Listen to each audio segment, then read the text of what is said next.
প্রথমবারের মতো একসঙ্গে জয়ী হলেন স্বামী-স্ত্রী। ঢাকা বিশ্ববিদ্যালয় কেন্দ্রীয় ছাত্র সংসদ ডাকসু নির্বাচনে প্রথমবারের মতো একসঙ্গে জয়ী হলেন স্বামী-স্ত্রী। বাংলাদেশ ইসলামী ছাত্র শিবির সমর্থিত ঐক্যবদ্ধ শিক্ষার্থী জোটের প্রার্থী হিসেবে জয়লাভ করেন এই দম্পতি। ডাকসু নির্বাচনে শিক্ষার্থী রায়হান উদ্দিন কেন্দ্রীয় সদস্য পদে প্রতিদ্বন্দ্বিতা করে নির্বাচিত হন। অন্যদিকে তার স্ত্রী উম্মে সালমা কমন রুম ও রিডিং সম্পাদক পদে প্রতিদ্বন্দ্বিতা করে নির্বাচিত হন। রায়হান বলেন, সব মিলিয়ে কঠোর পরিশ্রম করেছি। শিক্ষার্থীদের কাছে গিয়েছি, তারা আমাদের ওপর আস্থা রেখেছেন। আমরা কাজ করে যেতে চাই।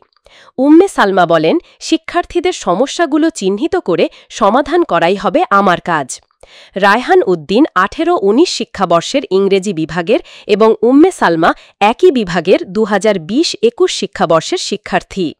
দীর্ঘ 6 বছর পর গতকাল মঙ্গলবার 9 সেপ্টেম্বর অনুষ্ঠিত হয় ঢাকা বিশ্ববিদ্যালয় কেন্দ্রীয় ছাত্র সংসদ ও হল সংসদ নির্বাচন। বিশ্ববিদ্যালয়ের 8টি কেন্দ্রে 810টি বুথে ভোট গ্রহণ অনুষ্ঠিত হয়।